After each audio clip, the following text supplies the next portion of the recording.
दंडवत प्रणाम. मी सतीश दादा गुरु भोजराज बाबाजी अमृत आहे. श्री गोपालकृष्ण मंदिर महानुभाव राजेशम तामसा, तालुका हदगाव, जिल्हा नांदेड. प्रथमतः मार्गासी अधिकारण दत्तात्रय प्रभूंच्या श्री चरणी साष्टांग प्रणिपात करतो. साधनदाता सर्वज्ञ श्री चक्रधर स्वामी स्वामींच्याही चरणी विनम्र अभिवादन करतो. कैवल्यवासी गुरुमाता तपस्विनी भामाताईजी अमृते संस्थापक श्री गोपालकृष्ण मंदिर महानुभाव राजेशम तामसा ताईंची अंतःकरणामध्ये आठवण करतो. विद्या गुरुवर्य आदरणीय तरडगाव निवासी बाबांना दंडवत प्रणाम. आदरणीय श्रद्धेय गुरुवर्य तामसा निवासी श्री गोपालकृष्ण मंदिर संचालक तामसा दादांनाही दंडवत प्रणाम. दत्तकवच महाभाष्य ग्रंथाचे लेखक आदरणीय श्रद्धेय चिंतनजनक बाबांनाही दंडवत प्रणाम. श्री गोविंद गुरुकुल महानुभावश्री भानखेडी या आश्रमाचे संचालक कविश्री कुलाचार्य कारंजेकर बाबांनाही दंडवत प्रणाम. अमृत प्रवर्तक या ग्रुपमध्ये सहभागी असलेल्या सर्व अच्युत गोत्रियासही दंडवत प्रणाम. अमृत प्रवर्तक व्हॉट्सअप नंबर आणि कॉलिंग नंबर आहे 94 052 75 075. दंडवत हो. दत्तकवच महाभाष्याची 19 टीका बघत असताना आपण काल बघितलं परमेश्वराची सकाळ संध्याकाळ त्रिकाळ पूजावसर आपण करावा. दत्तात्रय कवचाचं पठण पारायणही करावा.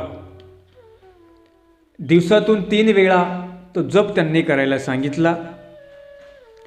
कारण की आपण अशा प्रकारचे काही भोग जोडून ठेवलेले असतात, त्याचा लवकर निस्तारा होत नसतो. म्हणून या जीवाने असे काही भोग जोडून ठेवलेले आहेत. मग एकदा करून फक्त चालेल का? नाही, त्रिकाळ पूजावसर करावा लागेल. जे काही तुमच्याकडे व्याधी आहे, दुःख आहे, जे काही आपण भोग जोडलेले आहे, जे काही विवंचना आहे, जी मानसिक चिंता आहे, कुठल्याही प्रकारची विवंचना चिंता असेल, चिंतेने जर तुम्ही ग्रासलेला असाल तर परमेश्वराचं चिंतन करावं. देव तुम्हाला चिंतामुक्त केल्याशिवाय राहणार नाहीये. परंतु ते चिंतन करत असताना त्यामध्ये रमावं, स्वतःला त्या विधीमध्ये एवढं तल्लीन करावं की देवाला सुद्धा आपली लवकर कीव आली पाहिजे. फक्त चिंतन करायचं का? नाही, त्यामध्ये रमायचं. रममाण झाल्यानंतर आपण जो विधी करतो, आपण जी क्रिया करतो, त्या विधीचा, त्या क्रियेचा आनंद निश्चित आपल्याला येत असतो. पण कधी? आपण त्याच्यामध्ये रममाण झाल्यानंतर. आपण कधी स्मरण करतो? फक्त वरवडे करतो. पण देवाने सांगितलं वरवडे करते वितरासी येईल. परंतु नुसतं वरवडेच करायचं का? नाही, ते आपल्या अंतःकरणामध्ये पण आलं पाहिजे. जेव्हा तुम्ही जेवण करता ते वरवडे करता का? मन लावून करता की नाही? प्रपंच कसा मन लावून करता, तसं अध्यात्मही आहे, ते मन लावून करावं लागतं. परमेश्वराचा विधी आहे, तेही मन लावून करावं लागतं. जेव्हा ते मनातून होईल ना, जेव्हा तुम्ही त्या विधीमध्ये रममान होसाल ना, तेव्हा तुम्हाला परमेश्वर बरोबर तुमची जी मनोकामना आहे ना, ती पूर्ण करेल. पण कधी? रमल्यानंतर. म्हणून जीवनामध्ये साधना ही फार महत्वाची आहे.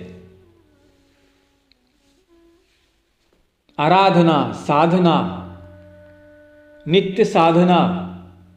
मग ती एकदाच करावी का दुःखालगेच करावी का? नाही, नित्य करावी. तुम्ही मार्गात गेल्यानंतर तिथे असतं बघा, नित्य साधना दिनचर्या असा शब्द लिहिला असतो, नाही का? प्रातःकाळी स्मरण, सेवा, पारायण. नंतर असतो बघा तिथे त्यांनी लिहिलं घोक असतो, म्हणजे आवर्तन. दुपारी महाआरती, पूजावसर. आपण पाहतो की नाही ते फलक तिथे गेल्यावर? सकाळची आरती, दुपारची आरती, संध्याकाळची आरती, त्रिकाळ पूजावसर असतो की नाही मार्गामध्ये? आपणही तो घरीही केला पाहिजे. सकळ क्रियेलागी अंतर उरू द्यावे. सकळ क्रियेला अंतर उरू दिलं पाहिजे. काय काय लोक स्मरणच करत बसतात. ते म्हणतात नाही, आम्ही जर आरती केली तर आमचा वेळ खंडित होईल स्मरणाचा. असं तुम्हाला कोणी सांगितलं? एकाच क्रियेमध्ये लीन होऊ नये. सकळ क्रिया आपल्याकडून झाल्या पाहिजे. स्मरण झालं पाहिजे, सेवा झाली पाहिजे, आरती पण झाली पाहिजे, शास्त्रचिंतन पण झालं पाहिजे, सकळ क्रिया झाली पाहिजे. म्हणून परमेश्वराचा जप जो आहे, जसं आपण स्मरणाने करतो, तो जप तुम्हाला काव्याच्या माध्यमातूनही करता येतो. म्हणजे देवाचं एखादं पारायण करणं हा काय झाला, काव्यातला जप झाला, आणि स्मरण करणं हा वाक्यातला जप झाला. तेही स्मरण करत असताना पूर्ण नामाचा उच्चार झाला पाहिजे. चरित्रामध्ये सांगितलं, त्रिकाळ गुणे नामे स्मरीजे, पाचवी ती निरंतर स्मरीजे. म्हणजे सकाळ दुपार संध्याकाळ 5 नामाच्या 5 गाठ्या झाल्या पाहिजे आणि मग निरंतर 5 स्मरण करावं हे सांगितलं. परंतु नवरात्रामध्ये, मार्गशीर्ष महिन्यामध्ये किंवा जे काही आपला हेतू निमित्त आपला हेतू पूर्ण व्हावा, बरीच जण दत्तात्रेय प्रभूंच्या स्थानाजवळ किंवा दत्तात्रेय प्रभूंच्या विशेषाजवळ विडा समर्पण करतात. आणि त्यांचा जो सकाम असेल, कोणाचा काही निष्काम हेतू असेल, त्या हेतूने ते स्मरण करतात. तेव्हा मात्र त्यांनी 5 नामाच्या 5 गाठ्या करायच्या, निरंतर दुसरं नामस्मरण करावं. कुठे आपला जर काही हेतू निमित्त जर आपण विडा समर्पण केला किंवा आपण दत्तात्रेय प्रभूंच्या स्थानी गेलो, तिथं काय केलं पाहिजे, 5 नामाच्या 5 गाठ्या आणि दुसरं नाम निरंतर स्मरण केलं पाहिजे. आता बरीच जण अनुयायी त्यांचा काही मनोरथ असतो म्हणून ते विडा ठेवतात, दुसऱ्या नामाने विडा समर्पण करतात. मग त्यांनी काय करायचं, डायरेक्ट काय फक्त लगेच दुसरं नाम सुरुवात नाही करायचं, पहिल्या 5 नामाच्या 5 गाठ्या करायच्या, नंतर मग अखंड दुसरं नामस्मरण तुम्ही करू शकता. म्हणजे सगळंही अवतारांचा आठव आपल्याला करायला सांगितला. जर तुमचा काय हेतू नसेल, मग 5 नामाच्या 5 गाठ्या पहिल्या आणि मग नंतर 5वं नामस्मरण आपण निरंतर करू शकतो. परंतु ज्यांनी दुसऱ्या नामाच्या हेतूने काही विडा ठेवला, त्यांची काही इच्छा असते, काही मनोरथ असेल, आपण नवरात्रामध्ये पाहतो बरीच जण दुसऱ्या नामाने स्मरण करतात, मार्गशीर्ष महिन्यामध्ये पाहतो बरीच जण दुसऱ्या नामाने स्मरण करतात. मार्गशीर्ष महिन्यात आपण करतो दुसरं नाम, तो केलंच पाहिजे. किंवा काहींचं काही दुःख व्याधी पीडा त्यांच्याकडे असते, मग ते काय करतात, दुसऱ्या नामाने विडा ठेवतात, स्मरण करतात. उदाहरणार्थ तुम्ही माहूरला गेले किंवा पंचेश्वरला गेले किंवा कुठे अंबाळी खांडीजवळ तुम्ही राहिले किंवा कुठल्याही दत्तात्रेय प्रभूंच्या खांडीजवळ तुम्ही राहिले, त्या ठिकाणी राहिल्यानंतर पहिलं आपण काय करावं, 5 नामाच्या 5 गाठ्या स्मरण करायच्या, दुसरं नाम निरंतर स्मरण करायचं. फक्त काही दुसरंच नाम घेत नाही बसायचं किंवा 5वंच नाम घेत नाही बसायचं. ह्या 4 जे अवतार आहेत त्यांचा आठवसुद्धा आपल्याला झाला पाहिजे. ज्या ज्या स्थानी आपण जातो त्या स्थानाजवळ गेल्यानंतर प्रामुख्याने मात्र 5 नामाच्या 5 गाठ्या स्मरण करावं. ज्या स्थानी आपण गेलो त्या स्थानाच्या, त्या अवताराच्या निमित्ताने मात्र अखंड स्मरण करावं. तुम्ही रुद्रपूरला गेले, 4थ्या नामाचं स्मरण, डोमेग्रामला गेले 5व्या नामाचं स्मरण, फलटणला गेले 3ऱ्या नामाचं स्मरण.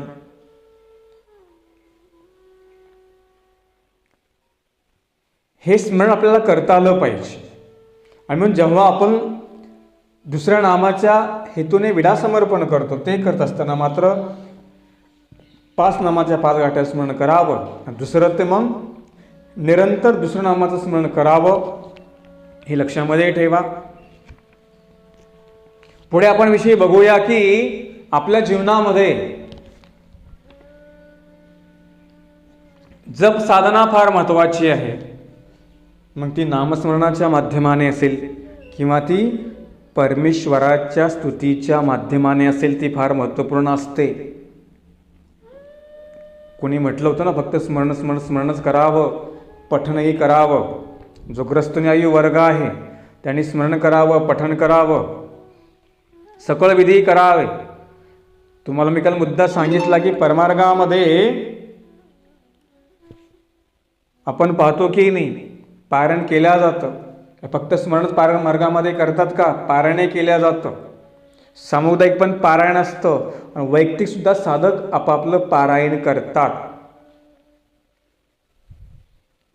का?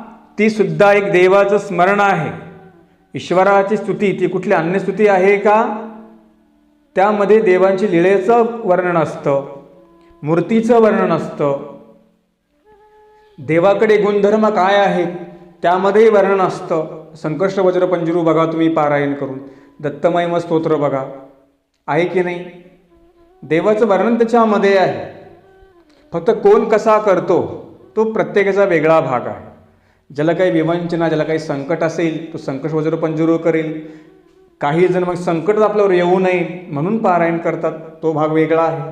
परंतु कोणत्या निमित्ताने होईना आपल्याकडून दररोज नित्यनेमाने घरी पारायण झालं पाहिजे, हे लक्षामध्ये ठेवा. सेवा, स्मरण, पारायण, देवपूजा, वंदन, आरती, दंडवत विधी, स्मरण, सकळ ही विधी साधकाकडून झाले पाहिजे. साधक म्हणजे कोण? प्रपंचातले जे साधक वर्ग, ग्रस्तनुयायी वर्ग, झालंच पाहिजे. आणि म्हणून ही जी साधना, हा जो जप आहे हा त्रिकाळ का करावा? त्याची कारणं आहेत की जेवढा आपण विधीमध्ये राहू तेवढी उजळता आपल्यामध्ये येत असते. जेवढं बघा सोनं असतं त्याला पॉलिश केलं की वरच्यावर त्याला चकाकी येते की नाही त्याला येते. तसं जेवढा विधी करू तेवढं आपल्यामध्ये जे आलेलं मळणत्व, जी ग्लानी, जे का आलेलं कार्बन हे आपल्यातलं दूर होऊन जाईल. कधी? आपण विधीमध्ये राहिलो तर. जर का विधीच्या बाहेर गेलो, विधीच नाही केला तर आपल्यामध्ये ग्लानी म्हणजे अधर्म संचरतो. मग देव करू वाटत नाही, धर्म करू वाटत नाही, दंड प्रणाम करू वाटत नाही, स्मरण करू वाटत नाही, स्थानाला जो वाटत नाही, जवळ निरूपण चालू आहे कोणत्या बाबांचं ते निरूपण ऐकू वाटत नाही. हे आपल्यामध्ये आलेलं कार्बन, हे त्याची लक्षणं असतात. जरी मंदिरासमोरून चालला तर मंदिरात जाऊ वाटत नाही. का? याच्यातला जप कमी झाला, यांच्यातलं तप कमी झालं म्हणून असं झालं. मग आपण वेड्यासारखं करतो, आपण पागलसारखं करतो, मेंटल होतो आपण. का मेंटल झालो? आपण धर्माच्या दूर गेलो, आपण जपच सोडून दिला. त्रिसंध्या, त्रिकाळ पूजासच आपण सोडून दिला, काहीच आपण करत नाहीये. म्हणून आपल्यामध्ये अशा प्रकारच्या ज्या आसुरी गोष्टी आपल्यात निर्माण होतात आणि मग आमच्यामध्ये भूतळ प्रवेश करतात.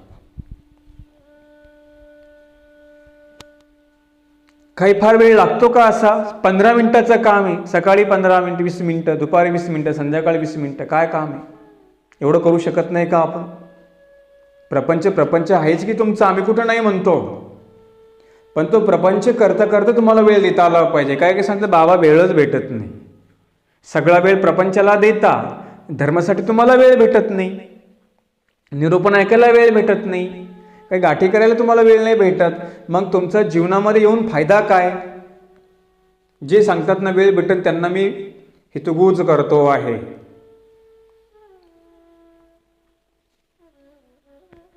म्हणून आपल्यातला जप कमी झाला, विधी कमी झाला की आपण असं मग येड्यासारखं वागू लागतो. म्हणून धर्माच्या जवळ राहिलं पाहिजे, विधीमध्ये सजग राहिलं पाहिजे. जो विधीमध्ये टिकून राहतो ना जो विधीमध्ये, तोच काहीतरी प्राप्त करू शकतो. म्हणून पारायण करत जा, स्मरण करत जा, सेवा करत जा. तुम्हाला मी पुन्हा का सांगतो, हे तुम्हाला उजळतीला येणारी साधनं तुमच्या जीवनामध्ये उजळता राहील. नंतर मग पुढे ज्ञान प्राप्त होईल. तुम्हाला काही प्राप्त करायचे, विधीची सहाय्यता घ्यावी लागते. लगेच काही कोणी पोथी वाचू शकतो का? लगेच समजेल का तुम्हाला काय आहे ते? नाही, विधीत तुम्हाला राहावं लागेल.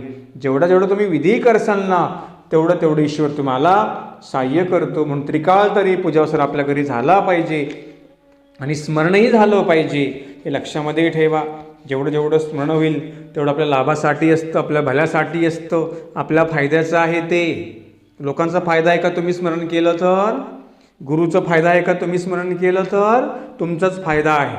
पण आपण तो केलं तर होईल. बरोबर आहे की नाही?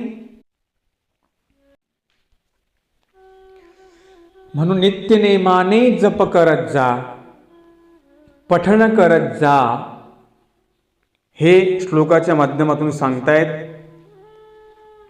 जसा जप मनामध्ये करता येतो तसा तो उच्चारामध्येही करता येतो. म्हणजे नामस्मरण करताना कमीत कमी ते नाम आपल्या तरी कानाला ऐकू गेलं पाहिजे. लई मोठ्याने पण नाही म्हणायचं, पण कमीत कमी ते काही लोक मनातल्या मनात पारायण करतात. मनातल्या मनात पारायण कसं होईल? ते तुमचे होठ हलले पाहिजे, उच्चार झाला पाहिजे. तसं स्मरण जे आहे त्याचाही बरोबर उच्चार झाला पाहिजे, तरच ते स्मरण लेखी लागतं. नंतर केल्या 100 गाठ्या, कशा केल्या? अर्धवट केल्या. अर्धवटच नाम म्हटलं, मनामध्येच म्हटलं, चालेल का? नाही. तुमचे होठ हलले पाहिजे, उच्चार कमीत कमी तुमच्या कानाला ऐकू गेला पाहिजे. नका लोकांना ऐकू जाऊ देऊ, परंतु कमीत कमी आपल्या कानाला गेला पाहिजे की नाही ऐकू? जेवढं नामस्मरण उच्चार करता आला पाहिजे हे शास्त्रामध्येही सांगितलं. काही काही लोक फक्त मनातल्या मनात फक्त बसतात आणि इकडे गाठी फिरवतात, इकडे मनही फिरवतात, करतात बरेच जण अशी. व्यवस्थित डोळे बंद, कुठे स्थानाला गेलो किंवा घरी देवपूजेसमोर बसलो, व्यवस्थित डोळे बंद करून मेकरा करून व्यवस्थितपणे आपण स्मरण केलं पाहिजे. तसं आपण करतो का? नाही करत. स्मरणाला बसलो, स्थानापाशी गेलो, गाठी चालू असते, बडबड बी चालू असते, बोलणं पण चालू असतं, इकडे नाम पण चालू असतं. लेखी लागेल का ते स्मरण? अजिबात लेखी नाही लागणार. एकाग्र होऊन जप करता आला पाहिजे. पण तसं करतो का आपण? नाही. स्मरणाच्या सुद्धा फार मोठे बारकावे सांगितले. पहिलं मन एकाग्र करा, शांत चित्ताने बसा, सात्विक जागी चांगल्या जागेवर बसा, डोक्याला रुमाल बांधा. आपण स्थानवंदन करतो, प्रसादवंदन करतो, ते करताना देवाचं स्मरण करा. एखादी लीला आपल्या डोळ्यासमोर आली पाहिजे, ती आठवता आठवता आपण स्मरणही करू शकतो. किंवा जी तुम्हाला माहिती ती आठवा, जरी माहिती नसेल तर डोळे बंद करून आपण काय करू शकतो? स्मरण करू शकतो. जसं मला कोणी विचारलं, म्हटले बाबा निरूपण ऐकताना काय वेगळा वेळ द्यावा लागतो का? अजिबात द्यावा लागत नाही. ही जी तुमच्याकडे माझी पोथी येते ती ऑडिओ लावून द्या, स्मरण करा, सेवा करा. 2 कामं होणार तुमचं. एक तर लीळा स्मरण, इकडे लीळा तुम्हाला ऐकायला भेटणार, तिकडे तुमचं स्मरणही होणार. काय वेगळा वेळ लागला का? नाही लागला. पण काही म्हटले वेळच भेटत नाही, मग काही स्वयंपाक करताना ऐकत बसतात, कधी काही चपात्या लाटताना ऐकत बसतात. चालेल का तसं? नाही चालणार. कारण ते शास्त्र आहे ना, त्याची अवहेलना होईल. म्हणून मांडे घालून व्यवस्थितपणे ते आपण काय केलं पाहिजे? श्रवण केलं पाहिजे. त्याचं मूल्य जर राखलं तर आपल्याला त्याचं प्रत्ययाला येईल ते, नाही तर मग दोष लागेल ना. तुम्ही कशा पद्धतीने जर ऐकत बसले तर. म्हणून निवांत ऐकायचं, मन एकाग्र करून ऐकायचं, मग तुम्हाला समजेल याच्यामध्ये काय सांगितलं ते. आणि थोडं जीवनामध्ये 1 तास तरी स्थिर बसायला शिका. ठरवून घ्यायचं, 1 तास मी स्थिर बसणार, मी त्या काळात स्मरण करणार. करू शकतो की नाही? आपण करू शकतो. आणि म्हणून तो जप आहे, तो जप सांगतोय की असा उच्चार आपल्या कानाला ऐकू आला पाहिजे, अशा प्रकारे स्मरण करावं. काही फक्त मनातल्या मनात करतात, काहींचं काही होता हलत नाही, काहीच नसतं. म्हणून स्मरण असं करावं. हे तुम्हाला मी त्यातला एक बारकावा सांगितला. तर म्हणाले, जप कशाला म्हणतात? आपणासी जे थोर तयासी जप म्हणीजे. तर म्हटले जप कशाला म्हणतात? आपणापसी जे थोर, आपल्यापेक्षा जे श्रेष्ठ, म्हणजे आपणापसी म्हणजे या जीवापेक्षा, देवतेपेक्षा, जीवापेक्षा देवता श्रेष्ठ, कारण तिला सज्ञान आहे. देवतेपेक्षा परमेश्वर थोर, तो सकळ शक्ती नियंता परमेश्वर आहे. सगळ्या सृष्टीचा मालक कोण? परमेश्वर, त्या परमेश्वराचा जप करावा. आपल्यापाशी थोर, आपल्यापेक्षा श्रेष्ठ, म्हणजे जीवदेवतेच्या श्रेष्ठ कोण? परमेश्वर. त्या परमेश्वराचा जप करावा. कुठल्या देवतेचा करू नये आणि कुठल्या जीवाचाही करत बसू नये. अन्य राठीमध्ये प्रथा आहेत, जे काही अन्य महाराज त्यांचे असतात त्यांचेच नाव लोक जप करत बसतात. तो तर जीवाचा जप झाला. काही काही भूताच्या नावाने जप करत बसतात, ते भूताप्रेताला जाऊन भेटणार. गीतेने स्पष्ट सांगितलं, जे देवतेची भक्ती करतील देवतेला ते देवतेला जाऊन मिळतील, देवता त्यांना फळ देईल. जी पितृदेवतेची भक्ती करतील, भूताप्रेताची करतील, ते तिकडे जाऊन त्यांना ते भेटणार. परंतु जो माझी भक्ती करेल त्याचं फळ परमेश्वर म्हणतात मी त्याला देणार. जो मला नमस्कार करतो मी त्याला फळ देणार. हे श्रीमद भगवद्गीतेमध्ये गोपालकृष्ण महाराजांनी स्पष्ट सांगितलेलं आहे. मात्र जीवाने ठरवावं, देवतेची करायची का जीवाची करायची का भूताप्रेताची करायची, काय करायचं हे जीवाने ठरवावं. देवाने फक्त सांगायचं सांगून दिलं, आपण ठरवा काय करायचं. म्हणून आपल्यापेक्षा श्रेष्ठ जो परमेश्वर, देवतेच्याही श्रेष्ठ परमेश्वर, त्या परमेश्वराचा जप करावा, म्हणजे त्याचं स्मरण करावं. तो परमेश्वर आपल्याला या बंधनातून मुक्त करेल, म्हणून त्याचा जप करावा. जप म्हणजे पूजाही त्याचा असा अर्थ होतो.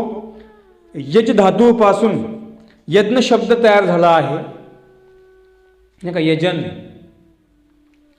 यज्ञ शब्द तयार झाला. त्याचा अर्थ पूजाही असा होतो. दत्तात्रेय प्रभू सर्वश्रेष्ठ असल्यामुळे त्यांची पूजा आणि त्यांचं स्तुती पाठाचं आवर्तन करणे हा जप आहे. जे जपण्यासारखं आहे ते जपायलाच हवं. काय जपण्यासारखं आहे? परमेश्वर जपण्यासारखं आहे, त्याचं नाम जपण्यासारखं आहे, त्याची सेवा आम्हाला जपण्यासारखी आहे. जपण्यासारखी म्हणजे आमच्या ती लाभाची आहे, आमच्या ती फायद्याची आहे. कोणाची सेवा? परमेश्वराची सेवा, परमेश्वराचं नामस्मरण. दत्तात्रेय प्रभूंची पूजा, दत्तात्रेय प्रभूंची स्तुती ही सर्वश्रेष्ठ आहे, म्हणून ती जपायलाच हवी. ती जपण्यासारखं सांगितलं. आम्ही तर नको ते जपत असतो आणि ह्या चुका आमच्याकडून घडत असतात.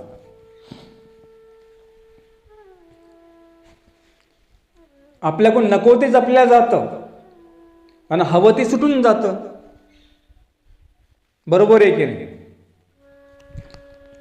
ज्या देवाने, परमेश्वराने सृष्टीमध्ये आणलं, त्याने जन्म मागितला, आपण त्याला जन्म देतो का? नाही देत. आपण त्याला जपतो का? नाही जपत. जे जपायला पाहिजे ते जपत नाही, नको ते जपत बसतो. नको ते म्हणजे काय? सदा सर्व काळ प्रपंचाचा जप करतो, सदा सर्व काळ प्रपंचाची आपण काळजी घेतो. परमेश्वराला सोडून देवतेला जपत बसतो, परमेश्वराला सोडून जीवाला जपत बसतो. आपण आपल्या शरीराला किती जपतो, किती आपण त्याची काळजी घेतो की नाही? आपण आपल्या शरीराची काळजी का? ते टापटीप दिसावं, चांगलं राहावं, मी चांगली दिसले पाहिजे, मी चांगला दिसलो पाहिजे, आपण काळजी घेतो ना शरीराची. मग तशी जर आपण देवाची काळजी घेतली, आपण जर देवाचा जप केला तर आपला फायदा होणार नाही का? होणार. पण आपण नको ते जपतो. जीव अघटित क्रिया करतो आणि या चुकीमुळे आपल्याकडून नको ते जपल्या जातं. नको ते जपल्यामुळे आपण पुन्हा या प्रपंचामध्ये गुंतून पडतो. या भवबंधनापासून आपली मुक्तता होत नाही. का नाही झाली हो? आपण देवाला नाही जपलो, त्याची आपण काळजी नाही घेतली. या सृष्टीमध्ये परमेश्वर आहे जरी आपल्याला समजलं तरी आपण लवकर त्या देवाकडे धाव नाही घेत, त्याला जपण्याचा प्रयत्न करत नाहीये. आपण सदा सर्व काळ सगळं आयुष्य आपण या प्रपंचाला देऊन टाकलेलं आहे. सदा सर्व काळ मुलाबाळांची काळजी, सदा सर्व काळ पत्नीची काळजी, सदा सर्व काळ पैशाची काळजी, सदा सर्व काळ मला काही प्राप्त होईल याची विवंचना. सदा आपण काय करत असतो? त्या विवंचनेमध्ये चिंताग्रस्त राहतो. परंतु ते करता करता आपण आपल्या जीवनासाठी काही करावं, जीवनाचं भलं कशामध्ये आहे हे आपण मात्र नक्की विसरून जातो. सदा सर्व काळ प्रपंचाचा जप करत बसतो आणि सगळ्या चुकीत जो प्रपंचाचा जप करतो त्याच्या हातामध्ये सगळ्या चुकींच्या गोष्टी लागतात. आणि जो देवाचा जप करतो तो जीवनामध्ये बहुमूल्य संपत्ती, धर्माची संपत्ती जीवनामध्ये प्राप्त करून घेतो. म्हणून काय जपायचं हे आपण ठरवा. तुम्हाला देवाला जपायचं. देवाला जपायचं म्हणजे त्याचं स्मरण करायचं, त्याचा विधी आचरण करायचा का देवतेचा करून, कुठल्या जीवाचा करून आपल्याला पुन्हा नरकाकडे जायचं हे मात्र जीवाने ठरवावं. पण जीवनामध्ये आल्यानंतर आम्हाला देवाच्या स्मरणाचा जप करता आला पाहिजे. त्याचप्रमाणे आपल्या घरी जी देवपूजा असते अनुयायांकडे, उपदेशी वर्गाकडे, त्यांनी पण त्या देवपूजेची काळजी घेतली पाहिजे. प्रपंच करता करता आपण देवाकडे दुर्लक्ष करतो, आपण ते देवपूजेकडे दुर्लक्ष करतो. बऱ्याच ठिकाणी पाहण्यामध्ये येतं ते मंदिर धूळ खात पडलेलं, ते सुडेत तसे धूळ खात पडलेले, महिना काही सुद्धा बदलत नाही. महिना घेतली का आपण देवाची काळजी? जपलं का आपण त्याला? एक जप म्हणजे स्मरण आणि एक जप सांगतो तुम्हाला मी काळजी. ते तर स्मरण करावंच, पण आपल्याकडे विशेष आहे, आपल्याकडे देवपूजा आहे. आपण जपतो का त्याला? नाही जपत. कुठेतरी त्या देवपूजेला कोपऱ्यामध्ये नेऊन घालतो, किचनच्या कोपऱ्यामध्ये, आणि आपली इकडं बेडरूम मोठी बांधतो. जपलं का आपण देवाला? बरोबर घेतली का आपण त्याची काळजी? असं वाटलं नाही का माझ्या देवासाठी सुद्धा एक वेगळं काहीतरी त्याला जागा असावी? घर बांधताना एक देवाची वेगळी रूम आता काढत जा. काही ठिकाणी पाहतो एवढे ते सुडे खराब तेलकट झालेले, म्हणून कधी जर तुम्ही घरामध्ये झाडता देवावर सुडा टाकत जा, मग झाडत जा. आता मंदिरं भेटतात, घरी मंदिरं घेऊन या, त्या मंदिरांना पडदे लावा, त्याच्यामध्ये देवपूजा ठेवा. मी बऱ्याच जणांची देवपूजा पाहतो त्याची पाटावरच मांडलेली आहे. काही मंदिरं आणले, अजून काही अनभिज्ञ नाही, त्यांना संदेश देतो आपल्या घरी मंदिरं घेऊन या. चांगली मंदिरं तर भेटली की नाही? मार्बलची निघाली, सनमाईकची चांगली मंदिरं आहेत. अरे आपण ज्या देवाने आपल्याला घर दिलं, आपण त्या देवाची तेवढी काळजी घेतो का? घेत नाही. सुद्ध नाही तो घेतो, आणि जो अज्ञान आहे तो दुर्लक्ष करत असतो. आणि काही सज्ञान पण आहेत, पण त्यांना एवढी कामात गुंतली त्यांना देवाकडे द्यायला अजिबात वेळच नसतो. ही सुद्धा जपणूक तुमच्याकडून झाली पाहिजे. ती देवपूजाही तुम्हाला जपता आली पाहिजे. काहींना फक्त हा विशेष पाहिजे, तो विशेष आमच्याकडे देवपूजा एवढी पाहिजे, त्याच्या मागे लागू नका. एक जर विशेष आहे ना, त्या विशेषाची काळजी तुम्ही किती घेता याला फार महत्त्व असतं. म्हणून देवपूजेमध्ये सुधारणा करा. पाठीमागे सुद्धा मी मुद्दा हा सांगितला होता. ओघाओघाने परत जप शब्द आला. जप म्हणजे काळजी घेणे. जर एक शब्द जप होतो की स्मरण करणे, आणि दुसरं जप म्हणजे जे तुमच्याकडे धन आहे, देवपूजा धन, प्रसाद धन, त्याची आपण काळजी घेतली पाहिजे. घेतो का आपण अशी काळजी? काही घेतात, पण जे घेत नाहीत, बरेच जण घेत, त्यांनाही मी सांगतो ही काळजी आपण घेतली पाहिजे. आपण देवाची काळजी घेत नाही, देवाला आपण जपत नाही, आणि मग आपण फक्त देवाकडून अपेक्षा करतो, देवाने माझं संरक्षण करावं, देवाने मला जपावं, देवाने माझ्याकडे लक्ष द्यावं. आपण किती लक्ष देवाकडे देतो, किती देवपूजे लक्ष आपलं असतं, आपल्या घरामध्ये किती वेळ पूजावसर होतो हे सुद्धा तुम्ही बघितलं कधी? तो पूजावसर करत असताना घरातला सगळा परिवार तुमच्या त्या घरामध्ये पाहिजे हे तुम्ही कधी बघितलं, कधी शोधलं, कधी तुमच्या मनामध्ये विचार आला का? असा नाही आला. म्हणून आपल्या घरी कमीत कमी संध्याकाळचा तरी पूजावसर हा सामुदायिक झाला पाहिजे. नका तुम्ही सकाळचा करू, सकाळचा झाला तरी चांगलंच आहे की, परंतु प्रत्येकाचे काही वेगळ्या अडचणी असतील. परंतु कमीत कमी संध्याकाळी 7 वाजता तरी माझ्या प्रत्येक घरातला माझा मेंबर, तो मुलगा असेल, मुलगी असेल, सून असेल, कोणी असेल, हा प्रत्येक जण त्या पूजावसरामध्ये आला पाहिजे, राहिला पाहिजे, त्याने पूजावसर केला पाहिजे. आता आपलं कसं झालं? ज्याने टाईम भेटला त्याने आरती करायची, त्यांनी देवपूजा करायची, एक टी व्ही पाहत बसतो, ती बाई तिकडे स्वयंपाक करत बसते, एक जण बाहेर फिरायला जातो. अशा आपल्या घरामधला ताल असतो, ताल, हो की नाही? म्हणून सगळे जरा ठिकाणावर या. देवाजवळ जर ताल करसाल ना, तेही तुमच्याकडे बरोबर बघेल, हे लक्षामध्ये ठेवा. तुम्ही तुमच्या सोयीने धर्म करून घेतला. 7 म्हणजे 7, आपला प्रत्येक व्यक्ती, आपला परिवार त्या घरामध्ये राहिला पाहिजे. सर्वज्ञ प्रतिष्ठानच्या पदयात्रेच्या माध्यमातून हा संदेश आम्ही लोकांपर्यंत पोहोचवला. सामुदायिक आरती होते, सामुदायिक पारायण होतं. जेव्हा तुम्ही सर्वज्ञ प्रतिष्ठानची पदयात्रा बघितली असेल, तिथे हजारो लोकांच्या हातामध्ये मेणबत्त्या असतात. अनेक लोकांनी पदयात्रा केल्यापासून आपल्या घरीही अशा प्रकारचा पूजावसर, आरती त्यांनी सुरू केली. त्यांना काहीच माहिती नव्हतं. आजही तुम्हाला मी पुन्हा सांगतो या निरूपणाच्या माध्यमातून, आपल्या घरी संध्याकाळचा पूजावसर सामुदायिक झालाच पाहिजे. नका दुपारचा होऊ देऊ, कोणी बाहेर राहतं चालेल, संध्याकाळी तर मात्र कमीत कमी जे घरामध्ये आहेत त्यांनी सामुदायिक देवपूजा केली पाहिजे, आरती केली पाहिजे, स्मरण केलं पाहिजे. का करू शकत नाही आपण? का करावं सगळ्यांनी? त्याच्यात तुमच्यामध्ये उजळता राहील. याला म्हणतात पूजावसर.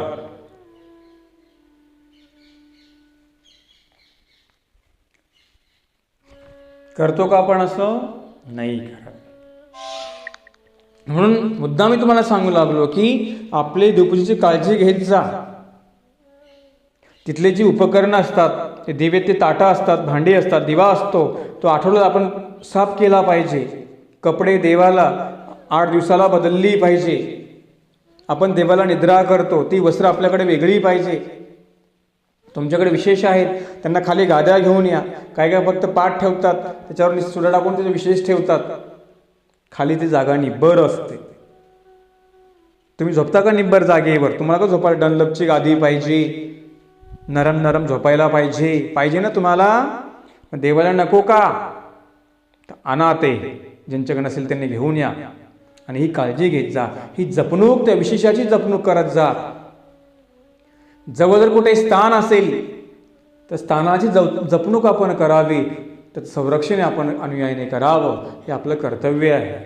आमच्या परमार्गामध्ये आमच्या साधकांनी स्थानांचं संरक्षण केलं. अनेक काही ग्रस्त बांधव आहेत, त्यांनी सुद्धा स्थानांचं संरक्षण केलं आणि करतायत. ही फार मोठी गोष्ट, ही प्रेम चालीची क्रिया आहे.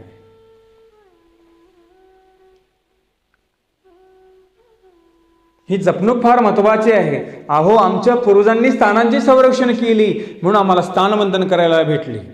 आमच्या पूर्वजांनी देवपूजा प्रसाद यांचं संरक्षण केलं म्हणून ते देवपूजा प्रसाद आता आम्हाला नमस्काराला भेटतात. कधी? त्यांची जपणूक आमच्या पूर्वजांनी केली. मग ती परंपरा आम्ही नको पुढे चालवायला? एखाद्या घरामधले वयोवृद्ध व्यक्ती असतील, त्यांनी देवपूजा जपलेली असते, परंतु कधी कधी असं होऊन जातं, नवीन ती पिढी येते, नवीन पोरगं येतं, ती सून येते, दुर्लक्ष त्यामध्ये करतात आणि मग तिथे सगळा गर्दाळलेपणा निर्माण होतो, तिथे अधर्म निर्माण होऊन जातो. म्हणून आपली जी मुलं मुली, त्यांना आत्तापासून या विधीमध्ये सहभागी करा. आणि हीच गोडी, नाहीतर मग त्यांच्यामध्ये पुढे संचरते, नाहीतर मग तुम्ही त्यांना आता वळण लावत नाही आणि मग ते हळूहळू ते धर्माच्या बाजूला जातात आणि मग असा अन्य घरामध्ये, अन्य राठीचा प्रवेश आपल्या घरामध्ये होतो. एखादी नवीन सून तुमच्या घरामध्ये आली अन्य, तिला कमीत कमी 6 महिन्यानंतर तिला तो गुरुमंत्र दिला गेला पाहिजे. तिला सांगावं लागेल, बाई तुला हे करावं लागेल. कारण स्त्रियांची जपणूक करणं ही स्त्रियांची फार मोठी जबाबदारी असते. घरामध्ये आम्ही पाहतो, ज्या स्त्रियांना धर्माची आवड आहे त्या स्त्रियांनी बरोबर देवपूजा, टापटीपपणा, स्वच्छता त्या घरामध्ये दिसून येते. ज्या घरामधली बाई उदास, माणसं तर उदास राहतात कधी कधी, तो भाग वेगळा, परंतु ज्या घरामधली बाई उदास, तिथे सगळा ऱ्हास होतो, म्हणजे सगळं तिथे दरिद्रता निर्माण होते. म्हणून बाई ही उल्हासी असली पाहिजे आणि तिलाही धर्माची आवड असली पाहिजे. काही अन्य मुली आल्या, त्यांनी स्वतःला एवढं कव्हर करून घेतलं, पटकन धर्मामध्ये इन्व्हॉल्व्ह झाल्या. आणि काही काही ठिकाणी अजून बऱ्या अशा असं आहेत की लवकर त्या सहभागी होत नाहीये.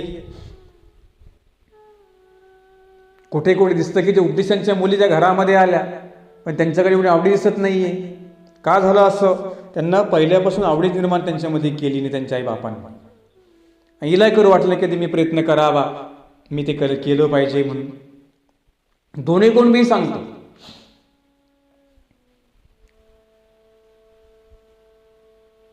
आणि ही जपणूक आपल्याकडून झाली पाहिजे. म्हणून आपल्या घरातली देवपूजा, टापटीपणा, स्वच्छता, निर्मलता ह्या गोष्टी पाळत जा आणि देवाची काय करत जा? जपणूक करत जा. बरोबर तुम्हाला जे हवं आहे ना ते भेटेल. पण कधी देवालाही तुम्हाला जपावं लागेल, म्हणजे त्याची काळजी घ्यावी लागेल. म्हणजे नेमकं काय? वेळेत उपार गेला पाहिजे, वेळेत आरती झाली पाहिजे, वेळेत त्या विशेषाला धूपदीप झाला पाहिजे, वेळेमध्ये निद्रा झाली पाहिजे, सकाळी प्रातःकाळी वेळेमध्ये आपल्याकडून विशेषते अधिष्ठित झाले पाहिजे असनावर, प्रातःकाळची आरती वेळेत झाली पाहिजे. जे जे आपण काही बनवतो, जे काही तयार करतो, हे देवाला म्हणजे विशेष आपल्याकडे विशेष जे असतात ना त्यांना उपहाराच्या निमित्ताने आपण ते गेलोच पाहिजे. जरी कुठे आपण चाललो, आपल्याला त्यांची काळजी घेता आली पाहिजे. याला म्हणतात जपणूक. आपण कसं पैशाला जपतो, संपत्तीला जपतो, एखादी साडी आवडते आपण तिला जपतो ना आपण. तसं म्हणजे स्त्रियांची जबाबदारी नाही, पुरुषांनाही सांगतो. नाही तर काय काय पुरुष आम्ही पाहतो, ते म्हणतात करेल ना ती, आहे ना ती, बघेल ना ती, सगळं तो तिच्याकडे ढकलतो आणि हा आपला मोकळाच राहतो निस्ता. चालेल का असं? नाही चालणार. जेव्हा तुम्हाला भूक लागते तुम्ही तुमच्या बायकोचा विचार करता का? मग कसं लगेच आपण स्वतः बसतो, ताटावर जेवण करतो, म्हणता का मी तिची वाट बघेल ना, असं म्हणतो का आपण? नाही. फक्त काही विधी म्हटला, धर्मकार्य म्हटलं की आपण बायावर ढकलतो. पुरुष लोक बायावर ढकलतात. असे काही काही पुरुष आहे, सगळेच म्हणणार नाही मी, काही काही तर पती पत्नी एवढे धार्मिक आहेत, त्यांचा परिवार धार्मिक दिसतो, फार लहानापासून ते मोठ्यापर्यंत त्या विशेषांची जपणूक करतात, त्यांची काळजी घेत असतात. आम्ही पाहतो. आणि काय काय कुठे काहीच नाही. ही जपणूक फार महत्वाची आहे. आणि यासाठी मात्र काय केलं पाहिजे? आपण आपल्या जीवनामध्ये त्रिकाळ पूजावसर केला पाहिजे. तिन्ही काळच्या स्तोत्र जपालाच त्रिकाळ पूजावसर म्हणतात. कधी आपण तो जर जपला तर सांजवेळी म्हणजे संध्याकाळच्या वेळी तो जो पूजावसर आहे त्याला महापूजावसर म्हणतात. तो पूजावसर मात्र आपण सगळ्यांनीच केला पाहिजे. का करावं पूजावसर? कुणामध्ये काही ग्रह असेल, कुणामध्ये काही तामसी दोष असेल, कुणामध्ये काही फॉल्ट झाला असेल, प्रॉब्लेम, मानसिकता बिघडली असेल, जो पूजावसरामध्ये किंवा कुठे स्थानाची आरती, हे आरतीमध्ये जो सहभागी होईल, निश्चित त्याच्यातला जो काही दोष आहे ना तो दोष निघून जाईल. एवढी ताकद, एवढं सामर्थ्य पूजावसरामध्ये असतं. चरित्रामध्ये आम्ही संदर्भ पाहतो. शांताबाईसांनी स्वामींचा पूजावसर बदलला, तिची भावना बदलून गेली. काही काही परिवार स्वामींच्या ठिकाणी पूजावसराच्या समयी येत असत आणि स्वामींचा तो पूजावसर बघून त्यांना त्या मृतीचा वेध व्हायचा. त्यांनाही वाटायचं पुन्हा पुन्हा पण देवाच्या पूजावसराला जावं. काही स्वामींच्या मूर्तीने वेधले, स्वामींच्या ठिकाणी झालेला पूजावसर त्यांनी ते वेधले. आता आपण परमार्गामध्ये पाहतो असं काय जो परिवार आहे तो परिवार कधी वेधला, तिथे चाललेला पूजावसर, चाललेली स्थानाजवळची आरती किंवा ती मार्गातली आरती, त्यांना एक वेगळ्या प्रकारचा आनंद त्या पूजावसराच्या माध्यमातून होत असतो. म्हणून पूजावसर काळीची गोमटे थोर सांगितलं. एखाद्याची काही जी इच्छा असते ती इच्छा जी आहे ना त्या पूजावसर करता करता किंवा त्या पूजावसराच्या काळामध्ये तिथे गेला, त्याचा जो काही मनोरथ आहे तो सुद्धा पूर्ण होऊन जातो आणि त्यांना सुद्धा पुन्हा आपण आरतीला जावं, आपण पूजावसरामध्ये सहभागी व्हावं, त्यांना ती गोडी लागते. जे कंटाळा करतील ते असे धर्माच्या बाजूला जातील आणि जे पूजावसराची आवडी आपल्या जीवनामध्ये ठेवतील ना ते मात्र उजळतीला येतील, हे मात्र निश्चित सांगतो. म्हणून तुम्हाला एक मुद्दा सांगितला मी की आपल्या घरची देवपूजा हिची काळजी घेत जा. 8 दिवसाला सुडा बदलावा, खोळी बदलाव्या, आसन साफ करावं. ही देवाची जपणूक, देवाची म्हणजे आपल्याकडे जी विशेष आहेत ना ती जपणूक आपण करावी. सकाळी उठल्यानंतर पहिलं जे आपलं देवघर आहे ते स्वच्छ करावं, पुसून काढावं, रांगोळी काढावी, धूपदीप आरती करावी. बघा एक वेगळ्या प्रकारची प्रसन्नता तुमच्या जीवनामध्ये येईल. जो पूजावसर करतो त्यालाही त्या गोष्टींचा प्रत्यय आणि अनुभव येईल. ईश्वराचा सगळा जो विधी तो प्रसन्नतेने करावा, आवडीपूर्वक करावा, श्रद्धेने करावा. मग ते स्थानवंदन करण्याची क्रिया असेल, प्रसाद वंदन करण्याची क्रिया असेल किंवा कुठली आरती करण्याची क्रिया असेल, ती सगळी कशी करावी? मनाभावातून करावी, आवडीपूर्वक करावी. जी जी क्रिया तुम्ही आवडीपूर्वक करतात निश्चित परमेश्वर तेवढा तुमच्यावर प्रसन्न होत असतो. त्याचा अनुभव आपण कधी घेत नाही. जे घेतात त्यांना त्या गोष्टींचा प्रत्यय येतो. म्हणून जे काही देवाची उपकरणं, जे काही वस्त्र आहेत ते सुद्धा एका बाजूला धुवावेत, एका बाजूला वाळू घालावेत. आपल्या कपड्यांचा स्पर्श देवांच्या वस्त्राला व्हायला नको. त्यासाठी वेगळी दोरी बांधा, त्यासाठी कपडे धुण्याची जागा वेगळी करा, त्याचा साबण वेगळा करा. देवाची जी वस्त्र आहेत ती धुण्याची भांडी वेगळी करा. तुम्हाला मी पाठीमागे सांगितलं होतं उपाराचं ताट, उपाराचा ग्लास, हे जे काही आहे हे सगळं काय करा, वेगळं वेगळं करा. आपलं देवासाठी वापरू नका, आपलं देवाला वापरू नका, देवाचं तुम्ही वापरू नका. का? ही जपणूक आहे, ही प्रकारची देवाची घेण्या आपण काळजी घेतो. फार बारीक सारीक मुद्दे असतात हे. तुम्ही देवाला अभिषेक संपन्न करता ते पाणी कुठे इतरत्र पडू नये, एका कुंडीमध्ये टाका, झाडाला टाका ते पाणी. ते पायदळी नाही पडलं पाहिजे, आपला पाय त्याच्यावर नाही पडला पाहिजे. एक कुंडी, एक झाड लावा, त्या झाडाला ते पाणी टाकत जा. करतो का जपणूक आपण अशी? आपलं सगळे ढोबळ काम असतात, कसं पण करायचं, कुठे पण फेकायचं. ही जपणूक केली पाहिजे. जेवढं तुम्ही देवाला जपसाल ना तेवढं बघा वेगळे प्रकारची प्रसन्नता त्या घरामध्ये राहते, त्या व्यक्तींमध्ये राहते. हा तुम्हाला अनुभव येईल. आणि म्हणून आपण घर बांधत असताना एक वेगळं रूम देवाची काढा. कुठे किचनमध्ये, कोपऱ्यामध्ये, एका बाजूला आपण देवपूजा ठेवतो. देवाला कुठं घातलं? कोपऱ्यात नेऊन घातलं. मग आपण होईल का लवकर आपली प्रगती?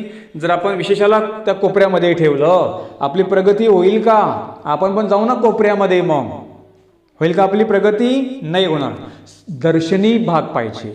आल्याबरोबर आपल्याला देवपूजा दर्शन झालं पाहिजे असं ठिकाण शोधा आणि त्या ठिकाणी आपली देवपूजा ठेवा.